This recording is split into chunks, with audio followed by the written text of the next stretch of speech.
Welcome to CNN10 World News Explained. My name is Carl Azus. Thank you for watching. The United Nations Security Council, which is responsible for maintaining peace and security throughout the world, has responded to a recent nuclear bomb test by North Korea.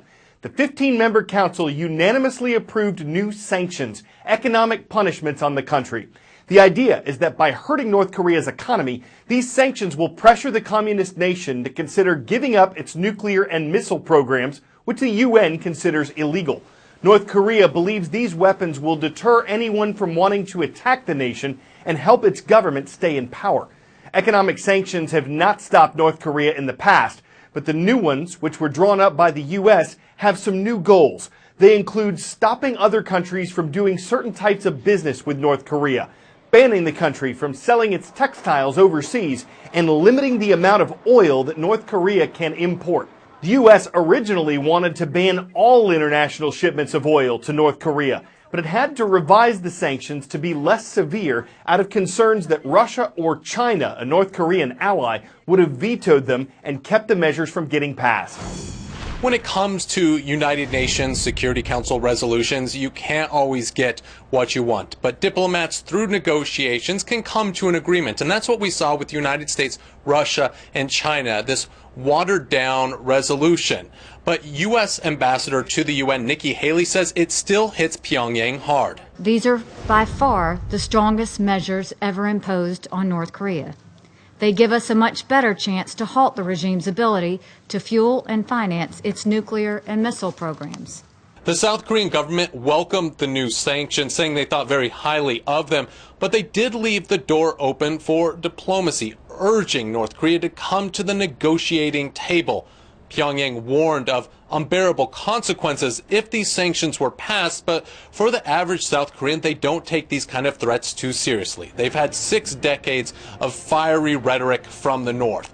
But the one thing they are concerned about is a North Korea with a nuclear weapon. And that's why we've seen this two-pronged approach. On one side, you see a strong show of force through military exercises. On the other side, you see the South Koreans working with the international community through diplomacy to try to pressure North Korea to give up their nuclear program.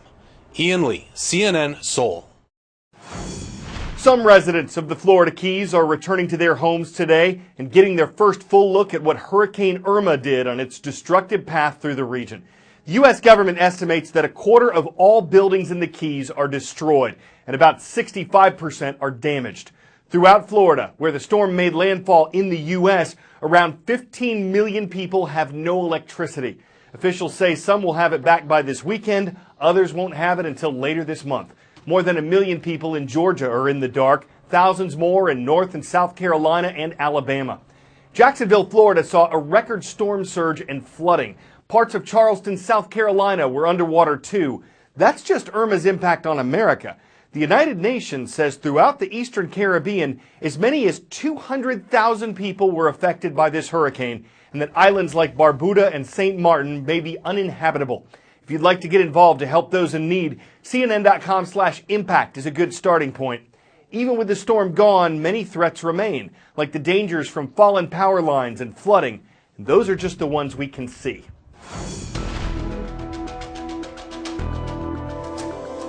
You eat it, you breathe it, it could save your life, but if you're not careful, it might also kill you.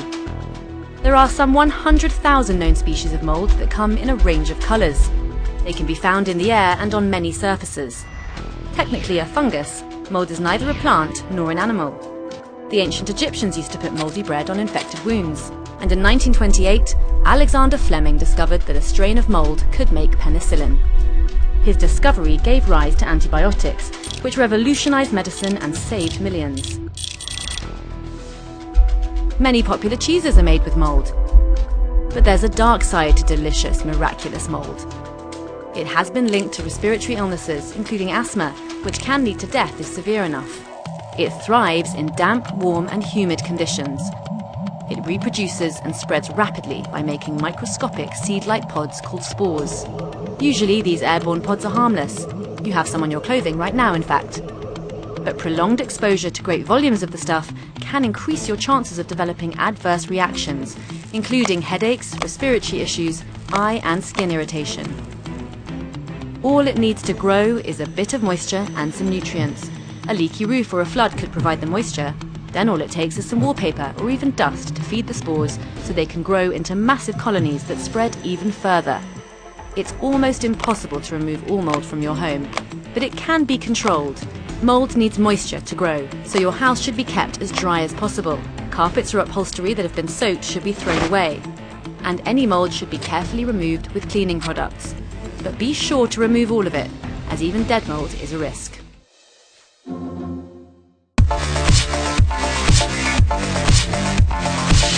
Rutherford Burchard Hayes, Franklin Delano Roosevelt, George Herbert Walker Bush, and William Jefferson Clinton all have relatively long names for U.S. presidents. They're each exactly 23 characters.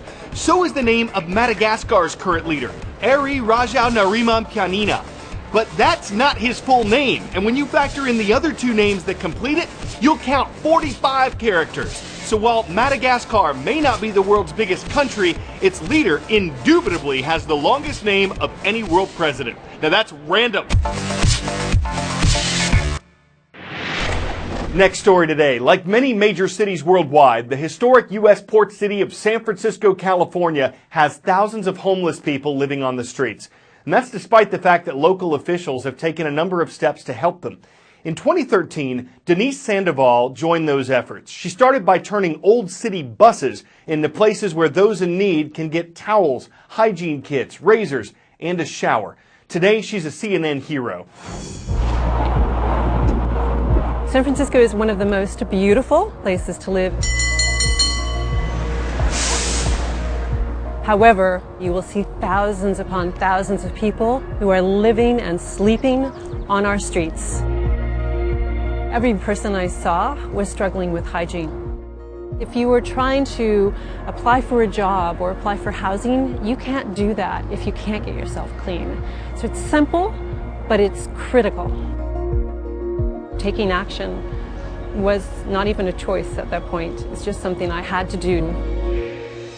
We began by converting buses into showers and toilets. To increase our efficiency, we decided to switch to the mobile commercial shower trailer units so that we could get them out there faster and meet need more effectively. By virtue of being mobile, we're able to go into different regions of the city where people are. Are you looking to sign up for the shower? Okay, great. Walter in 3, Stephen 1. You're good to go. These are people who get turned away often, who get treated poorly, and our idea is just to open our arms. We've expanded our programming to include pop-up care villages, which bring a ton of providers to the street to provide everything from haircuts to medical services. Need a hygiene kit? Here you go, Walter. Right, thanks. Hygiene connects you to your sense of dignity. Woo, man, I feel better. There are countless success stories that we've witnessed over the years. People getting employed and finding housing or overcoming addictions. Thank you, Paul. Have a good shower. The work that we do matters and it's making a difference.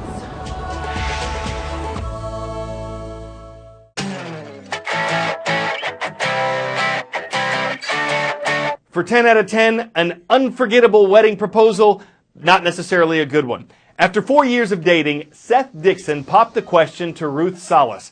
But on a bridge over water in Kansas City, Missouri, oops.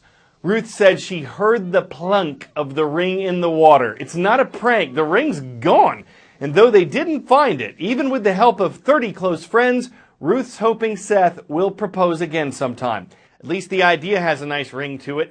But he'll probably have to keep her wedding a while as he saves up for the next golden opportunity. We propose a different venue next time, though if he doesn't alter the plan, they will have come full circle. Does CNN10 want to see you back tomorrow? I do! I'm Carl Azus.